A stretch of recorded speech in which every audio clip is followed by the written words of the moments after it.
Look at us with a 3 p.m. show. How about that? In season, and we have a 3 p.m. show. We have 3 of those this week. They still let us do these? They let us do these. So we're here on a Monday. Welcome to the PHLY Sixers podcast, live from the Xfinity Lounge with Derek, Kyle, I'm Devon, Julia, and Fabri. All of you in the chat, we thank you for hanging out on a Monday. Really appreciate it. As always, tough loss on Sunday night, but they get to have today off and regroup for a game against the Boston Celtics on Tuesday night. By the way, everybody, that's an 8 o'clock start, so be prepared for a Tuesday late night for an 8 o'clock start in South Philadelphia, pregame 7:30. Sleepy Derek down there is already dreading it. On the PHLY Sixers podcast. We are presented by Bet365. Download the Bet365 app. Use code PHLY365 when you sign up. Whatever the moment, it's never ordinary at Bet365. We have 10 major questions for the first 10 games of the season that Kyle has put together. Derek and I are kind of going in this one cold and not knowing what the questions are, but we have an opportunity to answer. So our own version of an internal mailbag among us, and we can't wait to see these questions so we can get them going. But just before we get started, I wanted to ask you guys, how was the weekend down there with the you said it on the post game. If we have a chance to get down there for the retro night, we need to do it. Yeah. How cool was it? It was very cool. Well, so number one, I think you can feel the excitement returning for the fans base level. I think this weekend, the energy in the building was good. Like for a Sunday 7:30 game against, admittedly, now a very good Pistons team, but against the Pistons, right? It's not a team that they have a real rivalry or history with. And as good as like Cade is, he's not like a draw for fans from other opponents. There was a ton of energy in that building. They're very excited about Tyrese Maxey. They're very excited about VJ Edgecombe, the brand of basketball this team is playing. And so you combine that with the early 2000s nostalgia I brought up on the show. The intro video is set to Joel Santana. Beanie Siegel is performing at halftime. There's all kinds of just appeals to our younger years as a group up here. So, yes, I think Devon, you and Rich definitely need to get down there. It's been a good time so far. And even as a somewhat, I won't say hater, but definitely down player of the black jerseys over the years, it seems very good for everyone that they brought them back. No, I've been more in on the black jerseys than I expected. Like I wouldn't say I was curmudgeon about it, but I was kind of with Kyle where it's like, yeah, they bring back nostalgia, but I didn't actually like love the design of it. Iverson made it cool. You associate it with that era. Like, no, I actually kind of like it. Like seeing like VJ and Tyrese fly around in those. It's both hit the nostalgia point, but it's also just been fun. It looked pretty good from the television angle, the vantage point that we had from television. It looked really cool. The jerseys and the uniforms in general, they just came off the right way. And we had a chance to, of course, see them on media day up close. But seeing them on the players now and seeing them, as you said, flying around the court wearing those, it looks really cool. So it looks like they got it right. Kyle, I think our guesses were the Locks, Jada. Those were as the theme, and Joel because he had Jada had a big connection with yes. Iverson, was in the commercials, and so that was kind of where I went. But I like the Beanie Siegel tie-ins and all the music that they're playing throughout the games is also connected to that era as well. So they've cut out some of. Now they do play the one drop that Derek, I roll my eyes and look over at PR every time because I hate it. The whole row rolls their eyes. Clap your hands. Like that one, it's like nails on a chalkboard to me. The club song? That one? Okay, I got you. I don't like it at all. Okay. But that they kept, but most of the music was changed out. So it's fun. It's a good vibe. Team has been fun to watch. So a lot of good things happening down there right now. And even from the television, you can hear 40 bars just playing in the background. Jules, Allen Iverson, David Stern. Good times. God rest his soul. Good times. All right, let's get to the 10 major questions, Kyle. Let's start off with question number 1. Please have at it. All right, number 1 is a pretty straightforward one. Is Tyrese Maxey a genuine MVP candidate? Through 10 games, I would say yes. I would say yes. They have a winning record. You could see his impact on this basketball team and the shift from the Joel Embiid conversation that we've seen for, 9 consecutive years of this is his team early on and be back and forth of his or Ben Simmons. But with Tyrese Maxey and the question that we had about him that we talked about ahead of the season, and even last year where he struggled mightily out of the gate, not understanding how to really attack the defenses that were shown at him and figure them out and understand how to manipulate those defenses. Now, mind you, we've talked about it also that he has better surrounding cast, healthy right now around him. But, man, he has really shown that this is his group right now. And with you look at some of the others that could be in the conversation as well, from Luka, Victor Wembanyama, Austin Reeves with the Lakers start. He's been hooping. And so many of the other players. I think that Tyrese Maxey rightfully should have his name in that mix right now. Yeah, he's a candidate. He's not a front runner. Like, No. it's real tough to break into like that top 3. But when we're like, oh man, he's not in the top 3, he might be in the 5 through 10 of the MVP tracker. A lot has gone right. He has taken a massive jump so far. I think a lot of it, and we wrote about this a little bit earlier today on allphly.com. What a website. You should go check it out. I think a lot of it is sustainable. I don't think, first of all, he's going to win enough games to really be a true contender when this season is over. Like, even if the season goes well, we're talking 40 to 45 wins. You really need to be in that 50-plus range unless your stats are truly overwhelming. But, I mean, when you look at the volume of his scoring, the efficiency of his scoring, and his assist numbers at a career high, and just the sheer consistency, like every night is 30-7. Like, he has not had an off night yet. It's truly stunning. I think the Sixers sent out the stat where there have been like 2 players who have gotten 25-5 in all of the first 10 games, and it's him and Allen Iverson. Yeah. Not in franchise history, in history. League history. Yeah. His consistency has been truly remarkable, and he's made a jump in ways that, and look, it's one thing to be like, yeah, he's got more talent around him, and he does. You know, Joel's played more. VJ helps, but it's not like Paul hasn't even stepped on the court. Jared McCain, for all intents and purposes, hasn't stepped on the court. I know he's literally stepped on the court, but he hasn't really played basketball yet. There's still a lot of, and Joel's played 6 out of 10 games and on a minutes restriction. So there's still a lot of talent they can add to this team, but you can just see the impact of having like a couple more players who can handle the ball, who can make decisions, who can space the floor, who aren't bozos. All of a sudden, all of those flaws that we had with Tyrese are going away pretty quickly. Yeah, and even some of the stuff that is unsustainable, air quotes, is stuff where his game and his shot profile has changed enough that he can mitigate it. So the example I gave in the article we wrote this morning was he's shooting 44+% from 3 on over 9 attempts per game. That is more than likely not going to keep going the rest of the year.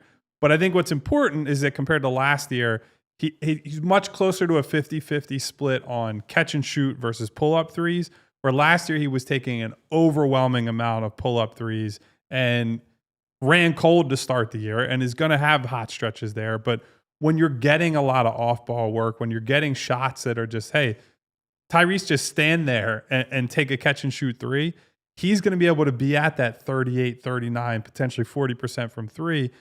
And you add on, the mid-range stuff. He's always had the runner and floater bag. He's shooting over 8 free throws a game, which is by far the most he's ever had in his career. Obviously early days yet, but to me that shows how much better he's gotten at initiating contact, playing with physicality, all that. Right now, last MVP ladder that was put out on NBA.com, they have him at 7th. Top 5 is Shea, Giannis, Jokic, Wemby, Luka, Josh Giddey, 1 spot ahead of him. All guys that are playing really, really good basketball right now. I think the point about, hey, they got to win a lot of games for him to have a chance at this. But he's been so good that you can't ask all NBA. He is firmly all NBA right now. First 10 games of the season, his body work against everybody else's body work. Tyrese Maxey is an all NBA player. Can he be on the outside or even the inside of that MVP race? Probably not over 82 games based on how the team is structured and what gets rewarded in these races. But right now, he's absolutely playing like an MVP. Yep. Great start from Tyrese Maxey. Looks fantastic. Let's see if he can continue to help these guys win some games. Question number 2. All right. Question number 2. What has surprised you the most about VJ Edgecombe in his first 10 games?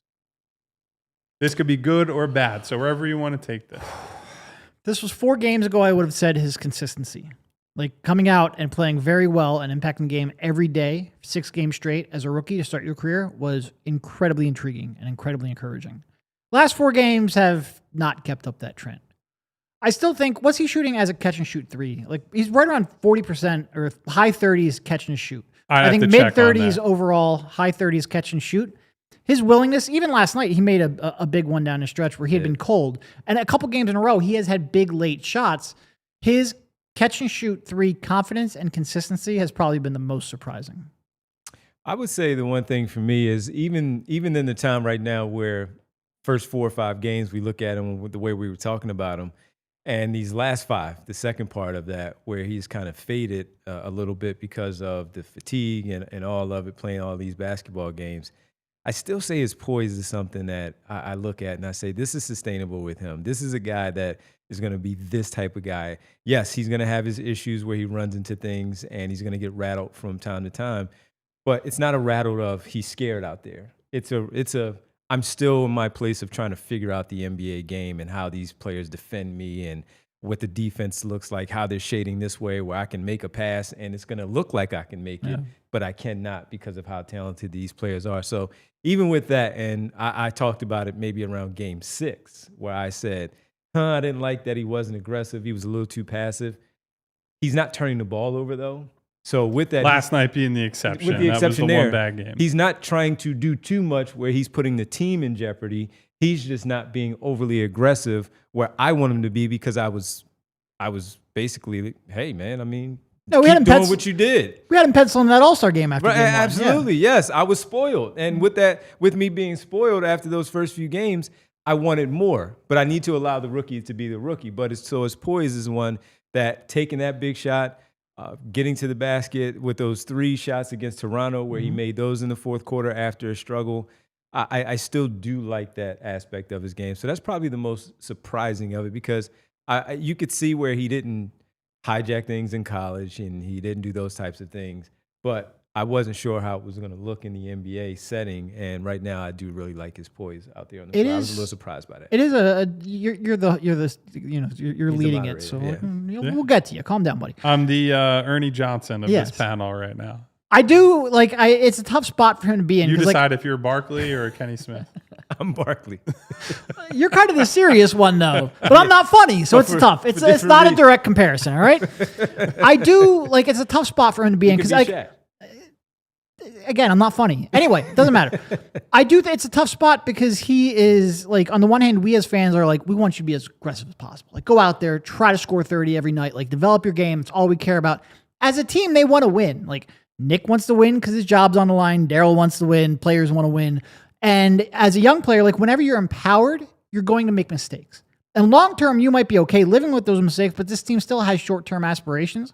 So he's walking a fine line of I'm going to try to impact the game, but also I don't want to make mistakes. Also, I want to, be there defensively. And I think his defense has ratcheted up after the first 5 or so games. I thought he was not struggling, making mistakes. I think he's cleaned up some of that, but you're trying to find that balance of impact the game, not make too many mistakes, defer to your stars, keep everyone involved, and I think that's going to be a learning process for him. So related to Devon's answer, for me, it's been the confidence late in games, particularly in these games lately where he has not shot the ball well early. And you look at rookies, when they start slow, a lot of times, one, they just get phased out of the offense or sat on the bench entirely. VJ getting to continue to play through these tough stretches and into crunch time is a big blessing for him. It's something that he'll learn a lot from.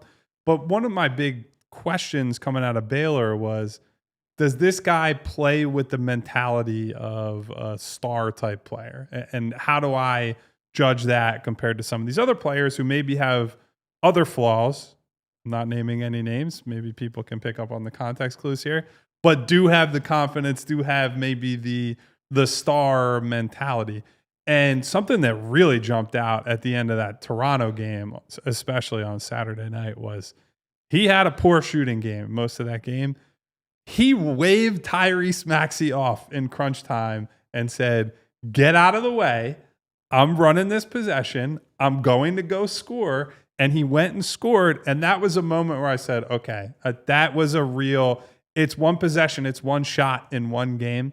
But it was a real confidence-inspiring moment for me in VJ. he obviously has hit other big shots. He hit a big 3 at the end of the Detroit game with about, 2.5 to go, bring them within 2. Mm-hmm. He's stepped up in these moments when they've needed him, even when he's been uneven or not as involved in the offense.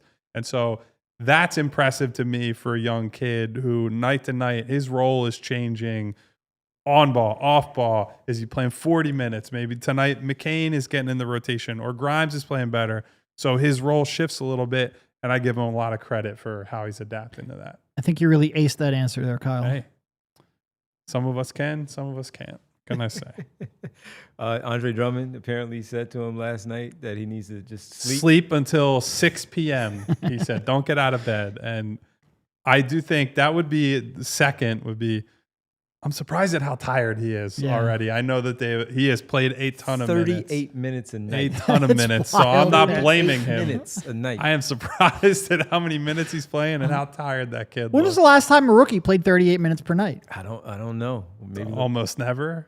And the thing is, every game they've had a chance to win. Up. They've been in every single basketball game, so he's had to play. They had no choice but to be out there on the floor. 38 minutes is insane though for a rookie. Number 3 pick and all. That's a lot of minutes for a rookie for his first 10 games. All right, we're going to take our first break. When we come back, we'll get to question number 3 of the 10 major questions that we have for the Sixers through. How many games? 10. 6 nice and round 4. number. We love those. Absolutely. 6 and 4. 2 games this week, so a lighter week for them. 1 home on Tuesday against Boston, away with a rematch against that Pistons team that took them down on Sunday night. When we come back, question number 3 and 4 and 5 and 6 as we keep going on right here on the PHLY Sixers podcast. Yep, we're back, and we are presented by our good people from, you heard it. You heard me talk about them being the sponsor of the show. That is Bet365. Whatever the moment's never ordinary at Bet365. And everybody, you got a big game tonight. While you have no basketball, no hockey, you do have a big football game tonight.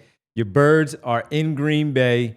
Can they continue after the bye week getting these W's? Well, if you want to make a wager and you feel like, I'm feeling pretty good, they got their rest, they made some big changes at the trade deadline, their defense is stout, we're going to crush this team tonight. Well, you go ahead and you go through and you take a look at the Monday Night Football 50% super profit boost token on same game parlays. You also get an early payout offer if your team goes up by 17. Now, Green Bay is a pretty good squad, but Philadelphia is better. So if you are not one of the 90 million users and you want to sign up, new customers, you get $300 in bonus bets when you bet $5, win or lose. Sign up using code PHLY365, deposit 10, place a bet for $5, and you get $300 in bonus bets. That's win or lose. You can get those on spreads, totals, player props, futures, or more. Whatever the moment, it's never ordinary at Bet365. Must be 21 plus and physically located in Pennsylvania. If you or someone you know has a gambling problem and wants help, call 1-800-GAMBLER.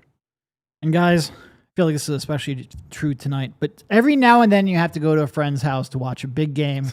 And you want to make sure. A lot of friends' house visits for this game tonight based on the current rights dispute. Big time. You're ready to watch a big game, and their setup is a mess. Sometimes it's lagging, sometimes it's buffering, sometimes it doesn't even have the game on. They claim they were a big fan, but you feel like you've been tricked. Because if you're a sports fan, you have to have Xfinity. It's the ultimate sports destination where you can find the best games and your favorite teams all in one place. The way that you watch is next level. Get all the action right in your living room, plus Xfinity's best picture and sound with enhanced 4K. It's so clear it feels like you're in the arena. On top of that, you get real-time notification and live stats right on your TV. It's the best seat in the house every time. Next game day, make sure that big fan isn't a big fail. Learn more at Xfinity.com. Xfinity, imagine that. Restrictions apply. Multi-view requires Xfinity 4K capable TV box.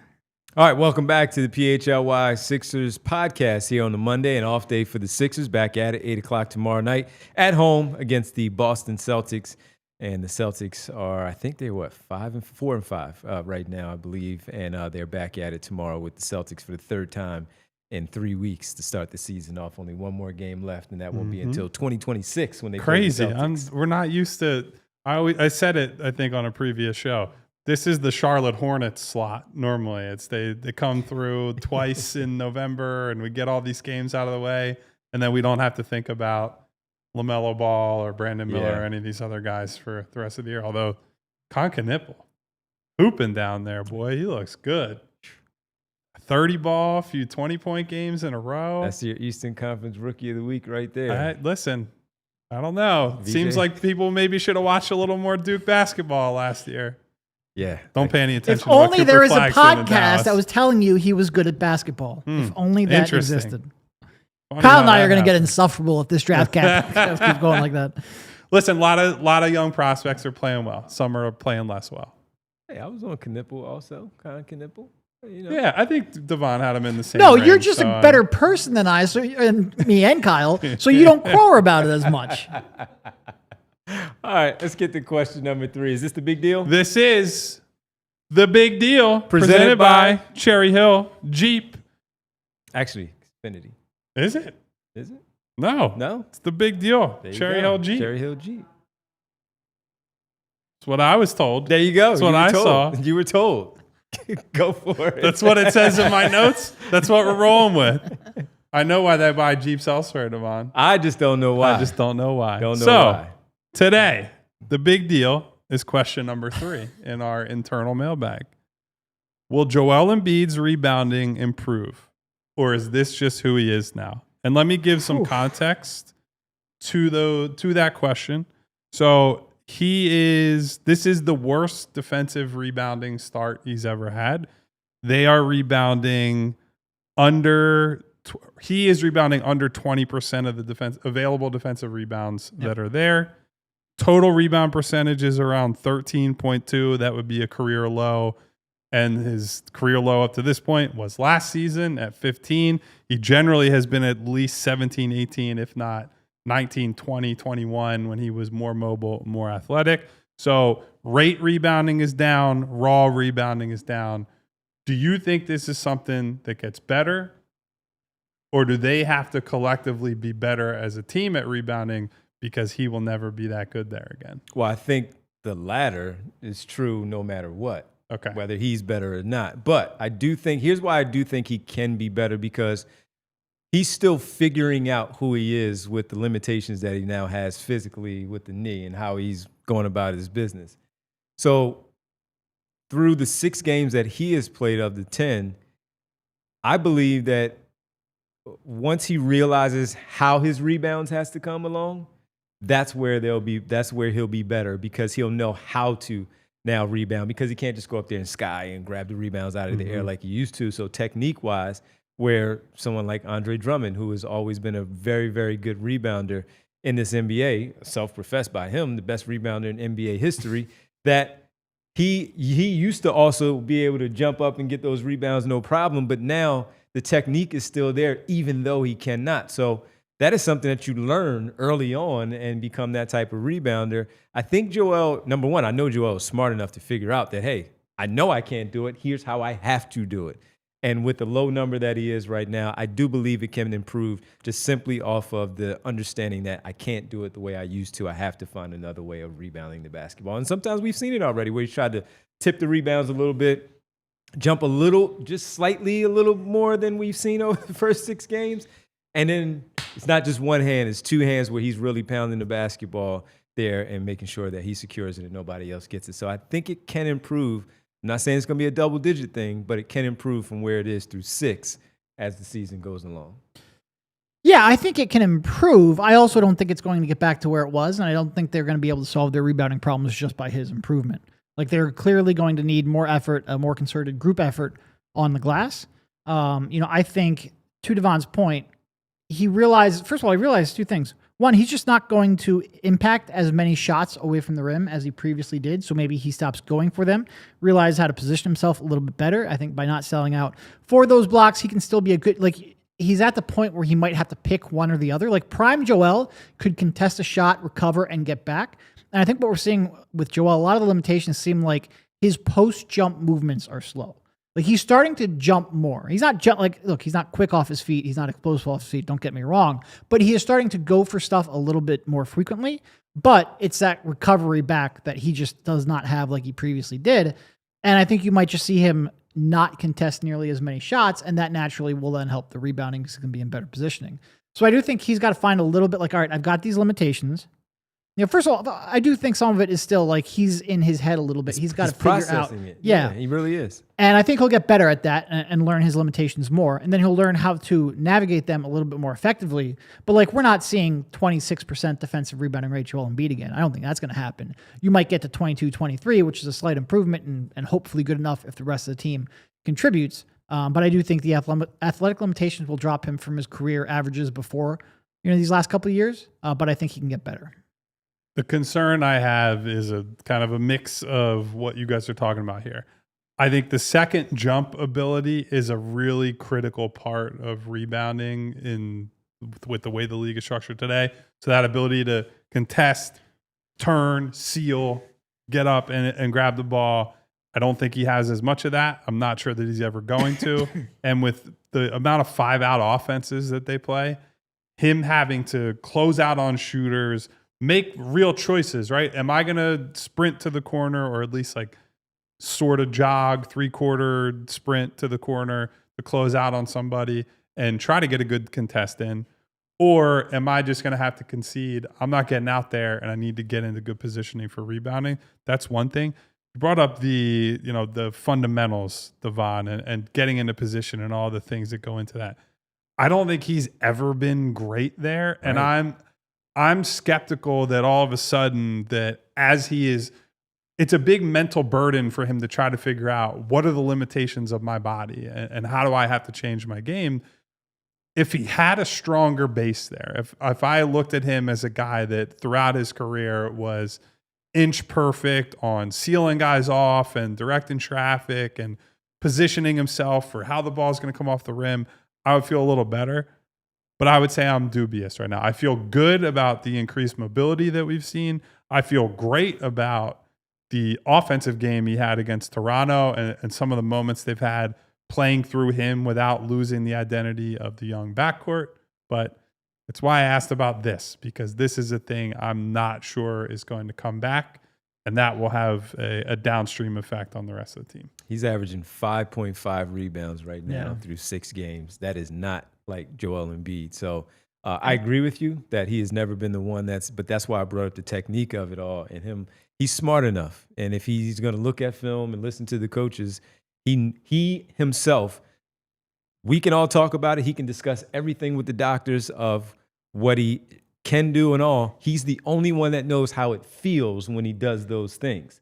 So he has to process it and allow himself to know that, all right, to both of your points of the closeouts, the second jumps, the repositioning, the boxing out, technique-wise, this is where the latter years of Joel Embiid, he can no longer do it off of just sheer athleticism, and I'm better than everybody else, and I'm 7'2". He now has to think it a little bit more than what he used to. And we always known him as a thinker on the floor, but he didn't have to do that. Now he has to do that. And oh, by the way, again, self-proclaimed best rebounder of all time is your teammate. It's okay to ask him, his brain a hey, little man, bit. What do I do here? It's all right. Put the ego aside and ask that guy, what do I do here to make sure positioning-wise and all, I don't let anybody get around me and I get that rebound. And look, Kyle brought it up. He went from like a 31% defensive rebounding rate in his prime, which when you think about that, like for him to contest shots and jump out on the perimeter and still get back and get that amount of rebounds is really impressive. Almost a third of available rebounds. Yeah, Drummond was a better defensive rebounder in his prime too, but like he wasn't contesting the shots. He wasn't rotating like Joel. He wasn't jumping out on the perimeter. He was in position because of his limitations in part that Joel didn't have. Well, now Joel does have those limitations, and you do have to pick your battles a little bit more. I do think he will get better at that, but he needs to be better than 19%. I also went back and I looked at the number of rookies who averaged 38 minutes per game over the first 10 games of their career. Last one to do it was John Wall in 2010, and only 15 have done it since 1980. Wow. And that's a number 1 overall pick who was coming into a team dead organization. Completely whatever you want to say about the Wizards. I was trying to think of something nice to wrap it up with, but they stink. So anyway, that was the big deal. Thanks to Cherry Hill Jeep. I know people buy Jeeps elsewhere, Devon. Just don't know why. Go see our friends there. That was question number 3. Question number 4. We move on. Why is the Sixers transition defense so bad, fellas? Oh, God. We need a whole episode for this one. Why is it so bad? Tell me why. Why do you think it's so bad? I think I have some speculation, but why do you think it's bad? Go ahead. You start on this one. I wish I was in the building to see it too. You see it on television, but I wish I could see it too in the building like you guys do to see, all right, is everybody crashing? Is everybody getting back? I mean, trying to help team rebound. Are they going for those offensive rebounds? What is happening? I mean, I do think part of it is that they've put more of an emphasis on crashing the offensive glass. When you do that, especially from your guys on the perimeter, you tend to not be in position. And especially if you've got guys on the perimeter crashing and then you've got immobile bigs who can't get back and try to seal them off at the foul line, like Joel, like Drummond. Bone is a little different. But like those two, then you're really compromised. But then you add in, like, there's a lot of miscommunication. There's Tyrese Maxey, who is constantly complaining to the refs, and he's not getting back in transition because of that. There is rookies who just aren't in position and are still trying to figure things out. You got a couple bozos still on the court. It's just a really bad series of limitations that have made this almost. It's weird. We did it. So we released an article today, and one of Kyle's questions was like, "Are you more optimistic about the team?" Yada, yada. And my basic answer was like, I'm more optimistic about individuals, but I don't think it's changed my evaluation of their upside as a team. And part of that is that their defense has been pretty tragic. Like Tyrese Maxey is keeping them in every game, and their defense has prevented them from really winning comfortably every game. And the transition, Nick brought up the other day that transition defense is like the one low-hanging fruit that they can clean up. I'm not really sure it's low-hanging. Like there's some pretty systemic problems with this roster and transition defense that, yeah, they'll get better, I think, as people like VJ start picking up their assignments and having sort of a sixth sense of where people are coming from and they start communicating better. But I think they're always going to be bad at it. Yeah, it's not fun to watch when you see all those points just leak out. Go ahead. And it's not just the transition defense off of misses. It's the transition defense sometimes off of makes where the teams are just going back the other way. And how did he get to the basket so quickly? And there was no one there to really try to defend the basket and stop them from getting these points. So that's the frustrating part where, all right, you want to see them crash the offensive glass. You want to give yourself an opportunity there, but the communication has to be there of we have to get back. And the easy one, the fundamental one of always is you see a lot, they're out there 3-guard sets. So if they had the 3-guard lineup out there, one of the guards who is on the back end, you can't crash. Yeah. You're the communicator of, I don't even have to say anything. I know, and I'm the guard that's back. I am transitioning back. If we get the offensive rebound, I'll get back into play. We have 14 seconds. That is more than enough time. That communication has to be there, and that is fundamental. You learn that from Pee-wee basketball, that guard top, you get back to stop the break.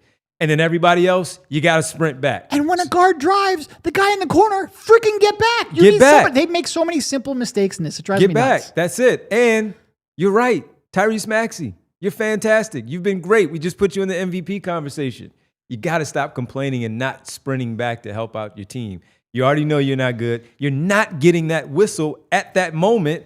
Wait till the next dead ball, whatever happens for you to make your complaint about something and let your coach do that because your transition defense is really bad and you got to get back. So communication is key and just understanding the just simple knowledge of one man back, everybody else knows you have to then retreat and help that player out to stop that break.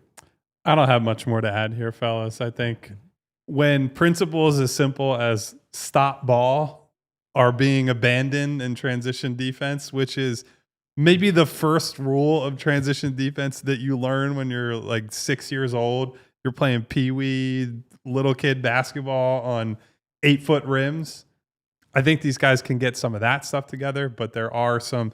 One thing there was a conversation about this in our Discord today where one of our readers pointed out some of the problem is that even when they have guys back, they're small when they get back too. So if you have guys that are 6'8" wings who are going up against Maxey and Grimes and Edgecombe, they're going to win a lot of physical battles if you even get back and try to make a play at the rim. So there's a little bit of that, but I think it's mostly effort, communication, and the commitment to the offensive glass is burning them. They got to find a middle ground between creating those extra possessions, getting back, and stopping the next one.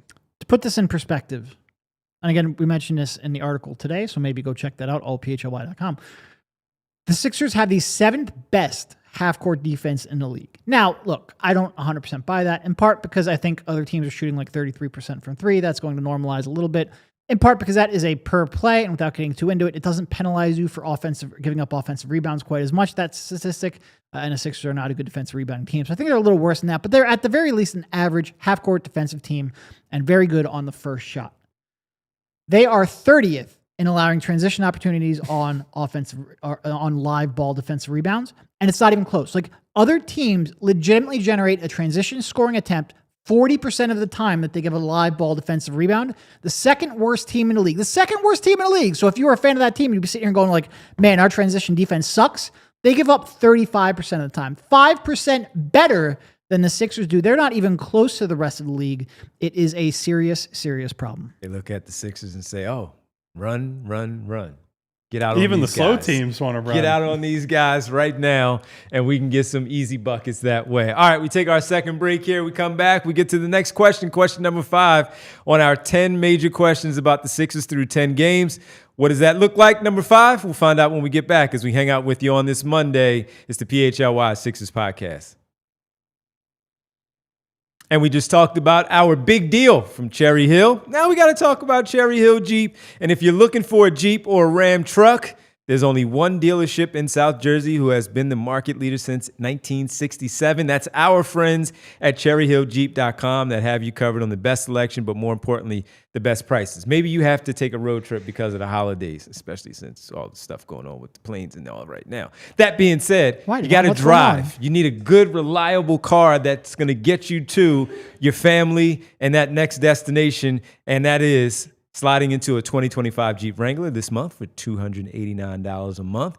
Every Wrangler delivers strong drivetrains, innovative engineering, and quality components that underpin the icon's legendary heritage.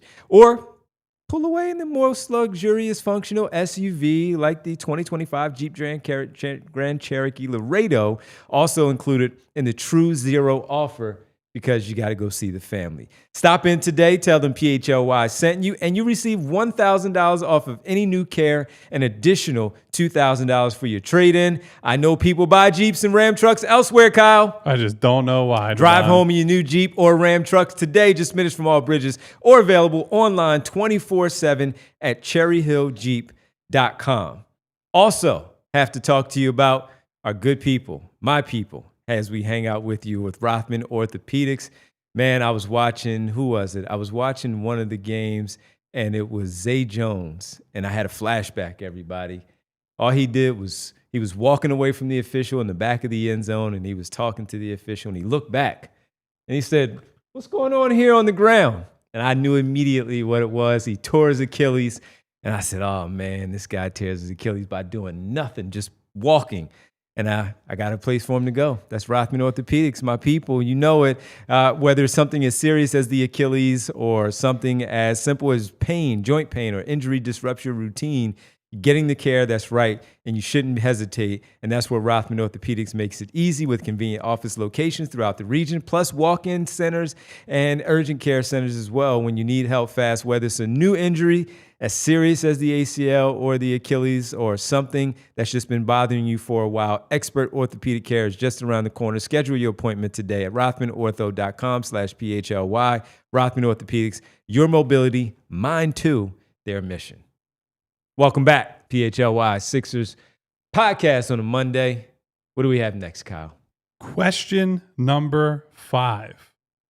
Will Kelly Oubre hold on to a starting spot all season? And I ask that because we do expect at some point Paul George will be back. Paul George ain't coming off the bench. Well, he had an update this weekend, and as we know, this weekend isn't over yet. So. Oh, wait. Oh, don't you start with Devon, there's a separate side conversation we got. That was a joke for one person. Maybe two if he's listening right now, but that's it. But so Paul will be coming back. Watford has played well in a starting role. VJ, you don't want to take out of the starting lineup, has played well, and even when he doesn't play well, you want him to kind of ride the ups and downs. And Kelly has played really well himself. How long does he hold on to this spot? I do think he keeps it because of him being despite what we saw in those last few possessions against Cade Cunningham last night, he is their best perimeter defender. I don't know that Paul George is their best perimeter defender because we haven't seen him yet. And we don't know after the second surgery of what his perimeter, he'll help. And we've talked about their perimeter defense has not been great and they need him out there. But I don't think that as good as Wofford has been, Barlow has been fantastic with his role, with the rebounding in the 2 games that he played. I just think that Kelly Oubre, you need somebody out there that's going to have some resistance there and helping out on the perimeter. That's really good to take that number 1 assignment. And as good as Paul George, we think he might be, he's still 35. Where Kelly Oubre is at least 31 years of age. He's not, and he still looks really, and he doesn't, knock on wood, get injured and it doesn't keep him off the floor. So I would say primarily for that reason, that's why he stays in there for longer than maybe some expected. Yeah, I can't believe I'm about to say this. I think he stays in the starting lineup too. I think eventually it is going to be Maxey, VJ, Kelly, PG, and Embiid. And look, I'm a little worried. I always worry about the shooting regression with Kelly. I've never really trusted his shot, even when he's shooting well. We've seen that already. I think he fell from like 42 to like 38% over the course of 2 games. I expect that. Might even be a little lower than that. I expect that. Look, I think he's going to be a very streaky shooter. But I think Devon's point is right. He is right now your best perimeter defender. I think VJ over the last 5 games has made up some of that ground and certainly has had moments where he has been as effective as Kelly, but Kelly is your most consistent perimeter defender right now, and you have a real problem on the perimeter defensively. So I think he is going to remain in that starting lineup. Like Wofford has played great, but I think you can put him in that second unit, and I think he's going to find ways to create shots there as well. I think Kelly stays. Okay, so let me ask a quick follow-up here.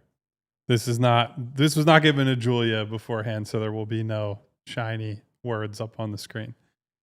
Nurse has tried to play a more traditional forward every game that he can in the starting lineup so far, right? Whether that's Walker, Barlow. Watford is not a traditional 4, but he's closer to that than Paul George is, for example.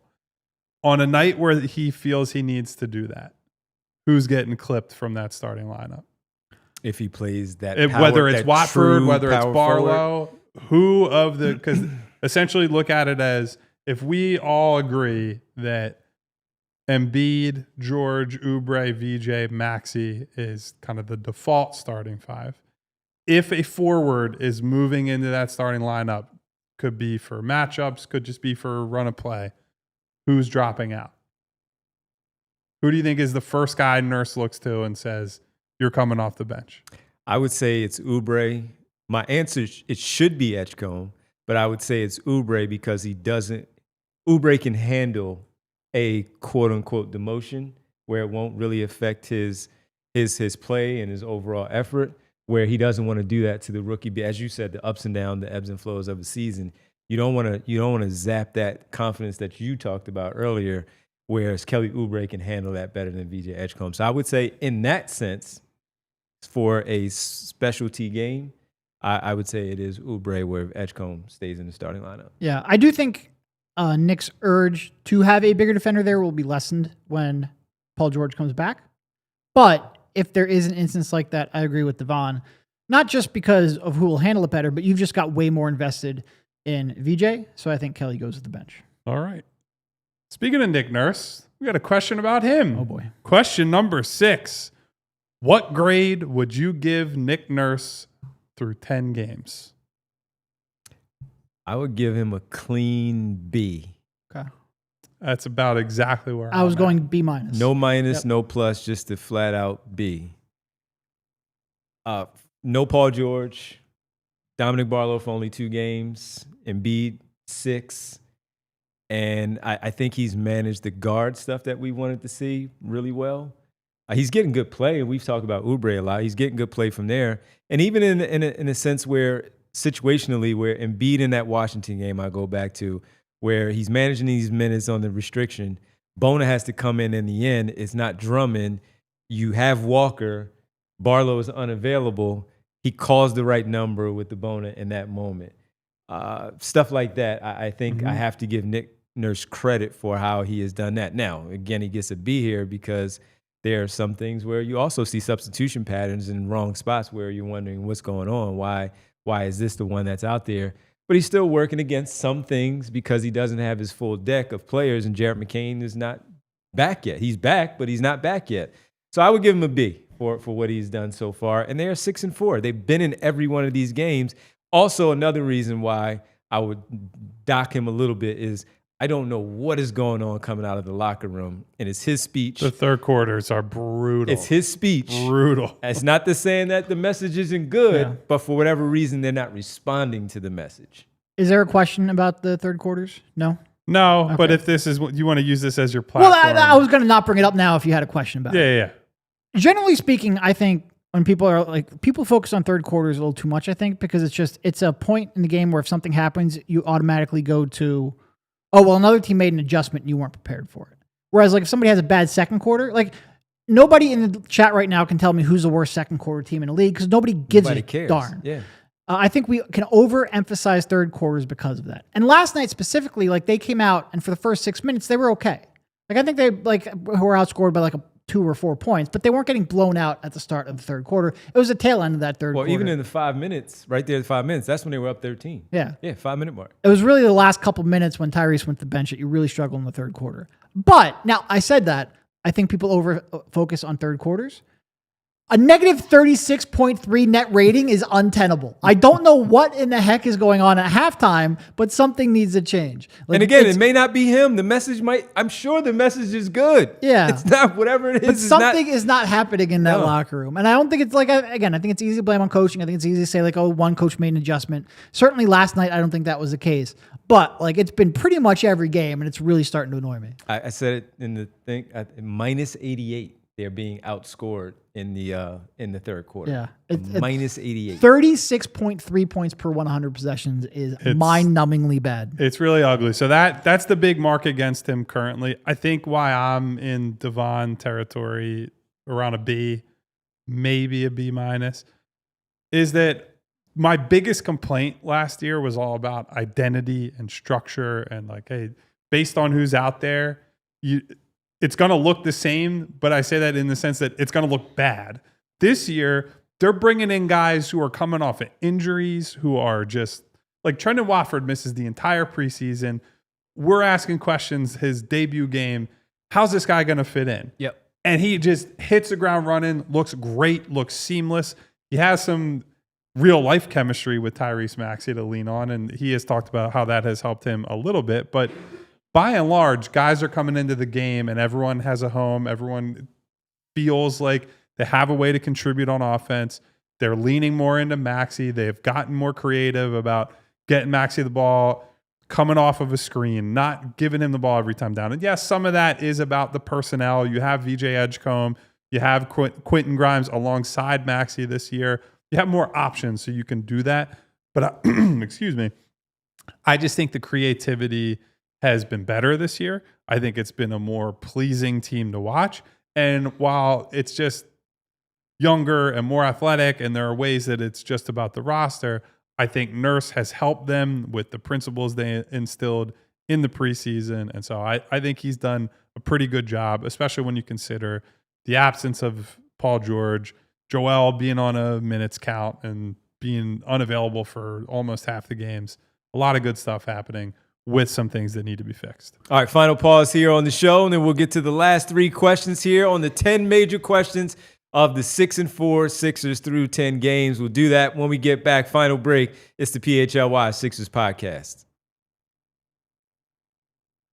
And guys, first I just want to say thank you for being part of this community here at PHLY. We're always looking to improve our shows and better understand how you listen and what you value the most. So we've launched a quick survey. Your feedback helps shape the content you love and make it even better. Only takes a few minutes, but makes a big impact. Take a moment, go to allphly.com/survey. Let your voice be heard. Respondents have a chance to win a $100 Amazon gift card. That's it. It's that simple.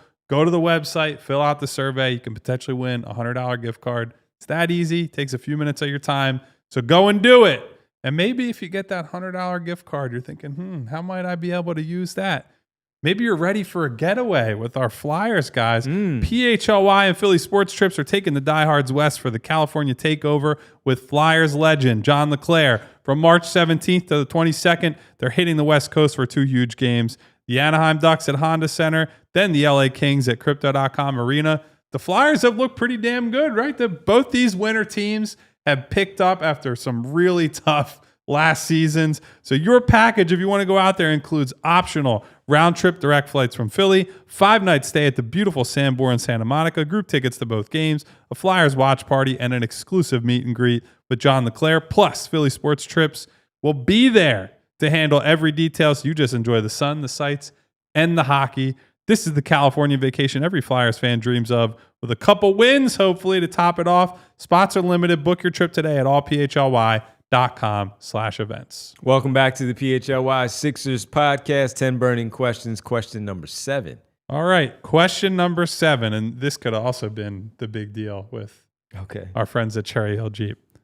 Are you concerned about Jared McCain? Not yet. I meant to bring in my brace too. I apologize. I told Rich I would bring show and tell and bring my knee brace in because that's what he's wearing right now. He has to get over that mental hurdle of that brace. And people say, yeah, and I was probably one of them until I actually had to go through it and questioning, and I'm just simply playing pickup basketball against guys that I think are talented and I would have some success in these games. And I mean, the brace is so stiff. It prevents you from doing the lateral movement that instinctively you do. You try it and something stops you. And so that's why I'm saying not yet. So just like Joel Embiid, I'll make this one pretty quick and I'll bring my show and tell brace in later in the week just so people can see it. But I think that once he gets over the mental aspect of it and processing it all of having to get used to that. By the way, when he takes that one off, he's going to have another one on. That's going to be less restrictive, but there's going to be another brace. And he's going to have to do that one too. And so I'm not worried yet, but for the immediate, I'm a little concerned for the immediate, but I think in the long run, he'll be fine.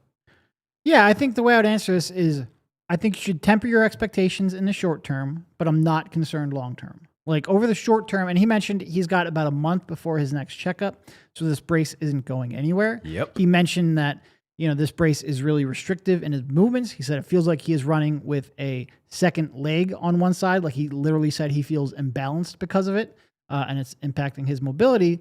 And then you look at him, and he also doesn't look like he is in basketball shape right now. And Nick was basically asking, "What are you hoping for out of Jared McCain?" He's like, "I just want to see him get up and down the court a couple times because he needs to get back into basketball conditioning." And, then he goes out and plays 6 minutes over the next 2 games, not exactly getting in the great conditioning. Eric Gordon subs in before him in the rotation. He's trying to win games, and I think right now he just doesn't believe that Jared is truly ready to play basketball. So you're kind of trying to walk a tightrope there. No, I have confidence in who Jared is as a basketball player. I'm just not sure what he's going to be able to give you as he's coming back from all this time off and with that brace on. I was worried about it heading into the year. I'm worried about it now that this might end up being a kind of a lost season for Jared, where they play well to start the year without him.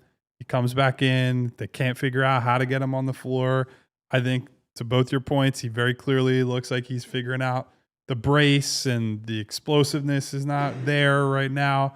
We don't know if in a month when he gets reevaluated that the doctor is going to say, you're good to take that off. Like that would be the hope. You hope in a month he goes there and they're like, hey, you can wear maybe more of a compression sleeve or a soft brace, whatever it might be. But we don't know that. So I'm not worried about Jared as a long-term player. I think he's got a lot of talent. I think that will show over time. I am worried about trying to get him up to speed and mixed in with this group when they already kind of have something that's working and when the fit is already a little bit questionable. Although to his credit, offense has been a mess. Defensively, he looked very good yesterday. Got his hands on a couple balls like the blindside double on Duren that then they get the Maxey transition 3. Bunch of deflections, is in the right place. So that gives me a little hope that, all right, once he gets used to where he's at physically and dealing with the brace, that everything else will come. But a little concerned. Can I just add on the defensive part? We mentioned this last night in talking about it with the brace on. That's offensively, it's you're doing things, you're instinctual, right? It's just memory. That's just a memory hole right there. I can do this. But when that's there, it stops you. Defensively, you're just moving. You don't know where you're going, but you really only have to do side-to-side stuff where you're trying to stay in front of your player, your offensive player that you're guarding, and that's your assignment. A switch here because of what Detroit was rolling out last night. You can just switch. You're just not switching on Jalen Duren and you're not switching on Paul Reed, but for everyone else, because even though they were more athletic, you're just switching.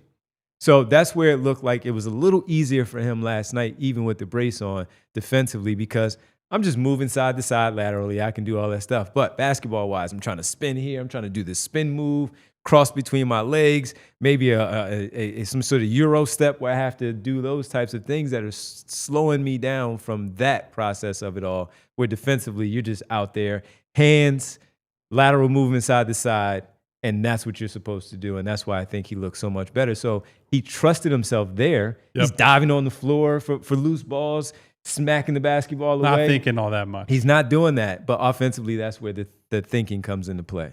And again, I just want to clarify, like, when we're talking about him coming back, we're not talking about the thumb injury, which was on his non-shooting hand from the preseason or before training camp. We're talking about the meniscus that he tore last December? Yeah. Okay.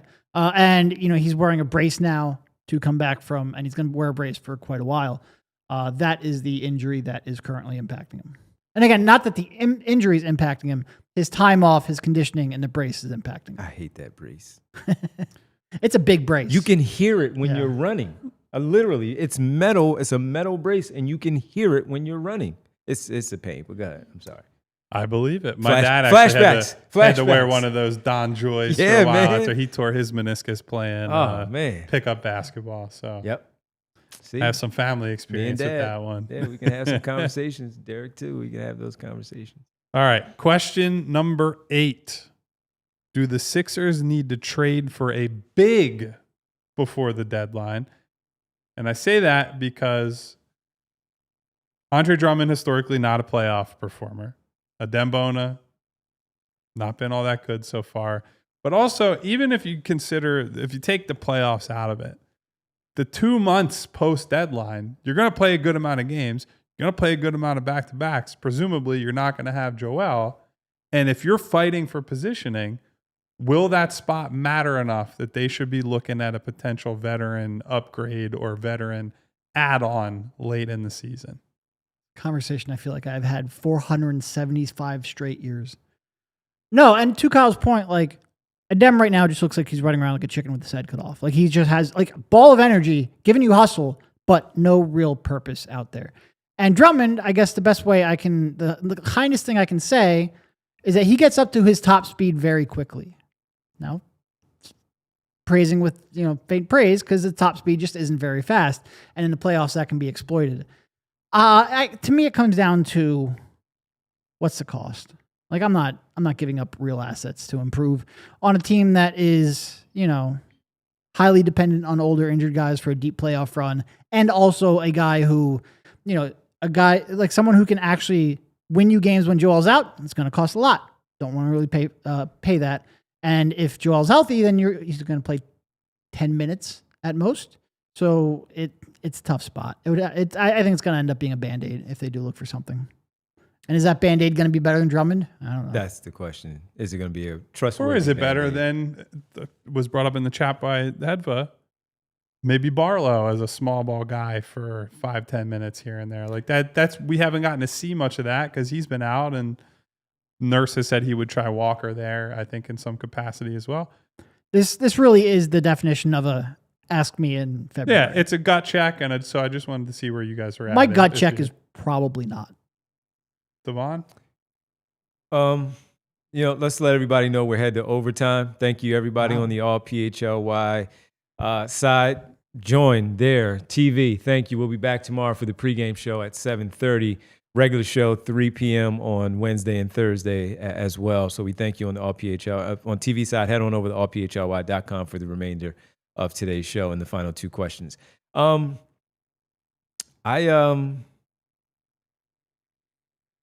It's the question of Joel's going to miss time, and then when you get to the latter part, if they are in that playoff contention and the seeding and all, your rotation is also going to shorten. So maybe Bona and Drummond, somebody has to get squeezed out. unless you're going to have to play 2 because Embiid's going to miss games, but you're not looking to play 2 when he does play. So I wonder if they go more wing though, to get some more wing. That help. I kind of assumed we all would be in agreement on, is because Justin not being playable or not being playable so far, I should say. We'll see if he comes around. That has put a lot of pressure on.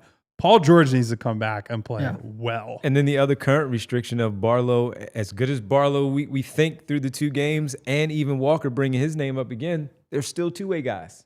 There's a limitation on how many games they can play. So that's going to be addressed at some point when it comes to the wing. But you can get around that limitation, though. You can just use that 15th roster spot. There you go. Josh. Well, there you go. He's busy with some other stuff right now. He had a very busy day. I'm going to say almost nothing else other than that. I value having my current job. So the last thing I'll say is I think they sniff around making possibly a deal and see what might be available, but in the end they don't make a deal for a big man. Also, just to be a problem on this one, man, I wish Janai Broome could play because they drafted a back-end first-round pick, and he cannot. They do need to give him some minutes at some point. You have to. You have Kyle, to know what you have. You have to put him on the floor. And it's not even I know that. it's only 10 games, so there's time for it to happen. Some of these games, we're calling for him just to spell them. You talk about 5 minutes for Dominic Barlow. Give me 5 minutes of him just to see if he can do it or not. Please. And he can rebound. Well, he used to be able to rebound in college. Can he do it on the pro level? I don't know. But he knows how to box out. He knows how to position himself for a rebound. I'm just saying. All right. Still got 2 more questions. Number 9. After 10 games. That made me think of that Iguodala thing when they would say number 9. Yep. Number 9. I thought the exact same thing. After 10 games, what would you be willing to offer Quentin Grimes in next summer's free agency? AJ Green's contract only. So that's 4 for like 42? Somewhere around there? AJ Green. I know it was 40. I don't remember if it was. I thought it's 45. 45? 4 for 45. And look, maybe that's not fair. So it's a little over 11. But my man, the 20 and the 25 that we were hearing, and even up to the 30 whispers from time to time, no way, buddy.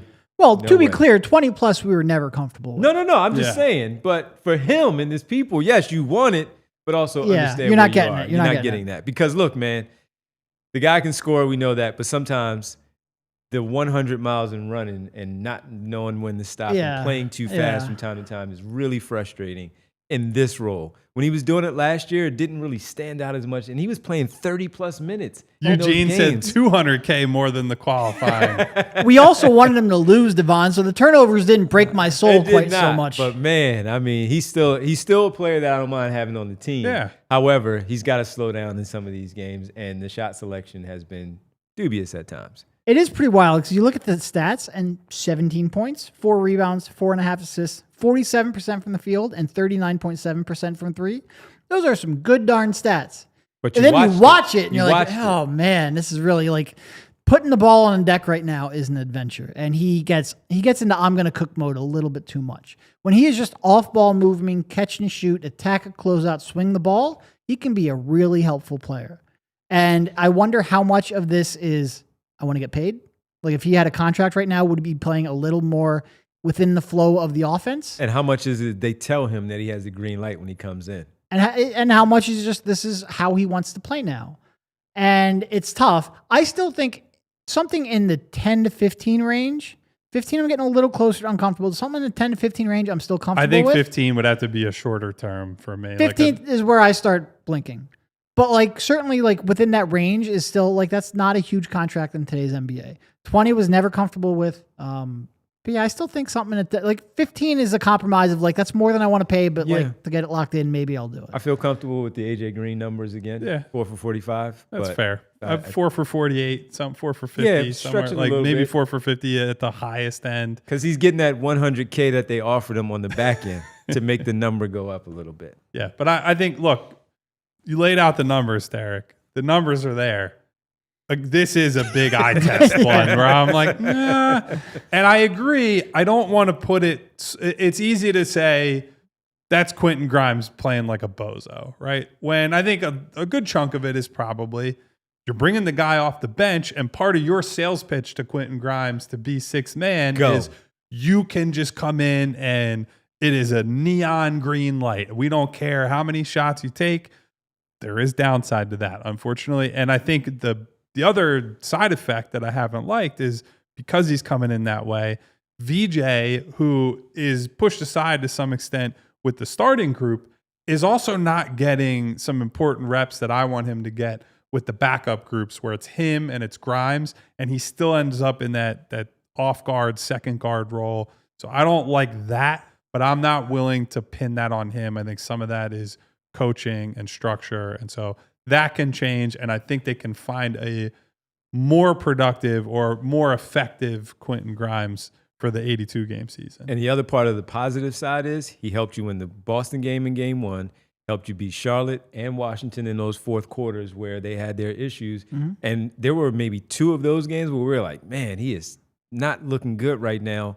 And then he goes on a 3-minute stretch where he is just as good as, well, he's playing number 2 to Tyrese Maxey because of how he's able to score out there on the floor. And also, I think this too, when they do go cold, when he comes in, he's looking at it saying, I can score, and I'm going to score right here.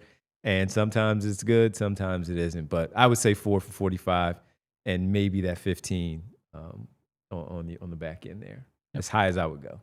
All right, we are on to our 10th and final question. We appreciate everyone riding along with us today. This is a vibe check for not just the Sixers, but the entire conference. What seed will the Sixers finish with in the Eastern Conference? So just so everyone who is listening and these two know, as of right now, I know Devon checks this more than I do. The Sixers are currently tied for 5th. They're technically in 7th, but same record as the Heat and Bucks at 6-4. Current top 4 in the East, Detroit at 8-2, Cleveland at 7-3, the Knicks and Bulls both at 6-3. 2 biggest disappointments so far by far, the Atlanta Hawks at 5-5, the Orlando Magic at 4-6. Based on how this has played out for both the Sixers and the other teams in the Eastern Conference, what seed, if you had to guess, do you think they finish with at the end of the year? We just give one. I think we said. I think you and I agreed on 5th for our preseason. I think I might have gone 6th. I think I might have. So been you and I went 5th. 5th. I would say right now I would put them 6th at the end, 6th, and it may be a game off of 5th, maybe 2 games off of 4th, but I think they finish 6th. Yeah, I think I'm going to stick with 6. I think I said 6 before the season. I think I'm going to stick with 6. Yeah, I think there are some teams that are looking like the Bulls. I think are the obvious team of like they're playing better basketball than I expected. Josh Giddey has really made a jump. Last year, he made a jump towards the latter third of the season, made another jump here so far at the start. I'm not sure I buy them per se, but I think they're better than I expected coming in. Yeah, but they're still playoff team. And I'm not ready to completely give up on Orlando, but my God, score the basketball once or twice in your life. It would really, really help. Atlanta, I think, is poised to be a disappointing team. So I think there's some teams that are better than expected, some worse. And I think the Sixers are right. I think a lot of players individually have outperformed my expectations, but I'm still not sure I would change my preseason eval just because the defense has been such a problem that I am concerned about. So yeah, I think I'm going to stick with 6. I'm sticking with 5. Okay. I think Detroit, I'm putting in the top 3. I think Detroit has shown me enough based off of last year that they're the team that emerged as like, all right, you're the young team that's kind of in the mix there at the top of the conference. Cavs and Knicks, the Cavs are 7-3 despite being banged up. The Knicks, while hiring a new coach and frankly not even looking that good, are already 6-3, and they've had some games recently where the offense has been crazy good. So I think they still deserve their status as that lock them into the top 3 with health.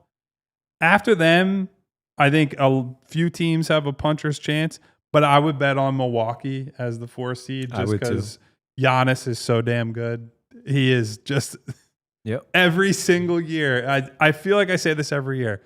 He gets taken for granted every single season, and it's not through anything he's done. It's not a discredit to other guys, right? Like Shea deserved his MVP last year. Jokic deserved MVP 9 and 6, like putting up these crazy numbers. I just believe in him as that there'll be that fourth team one way or another unless he's not healthy. But after that, it's like the Heat are better than I expected. Norm Powell has been awesome. Again, he's been a huge loss for the Clippers. But I'm skeptical that Bam Adebayo is all of a sudden a three-point shooter.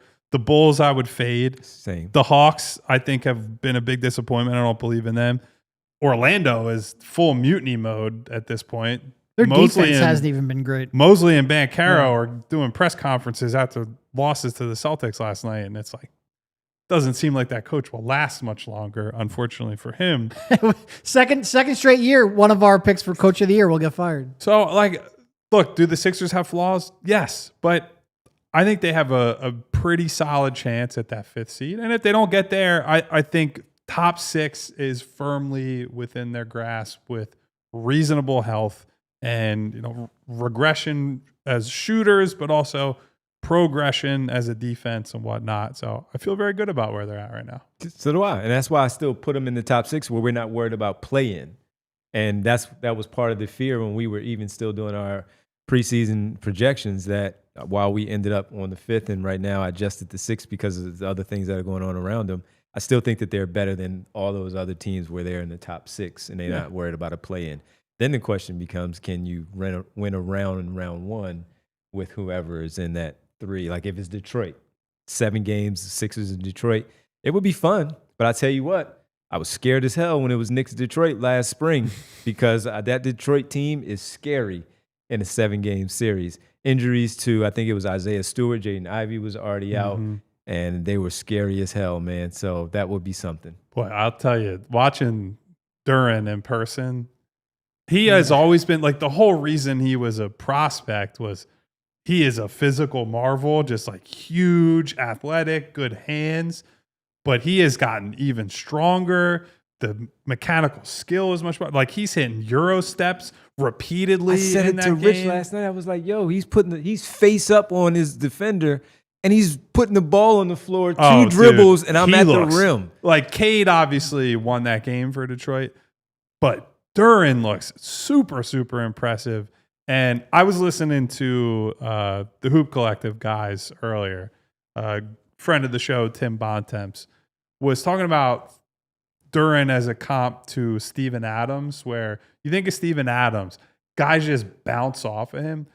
That's kind of what happens now with Jalen. Like he's going up for rebounds and people are competing with him. And it's like, it doesn't matter if it's Andre Drummond or Adem Bona or whoever it is.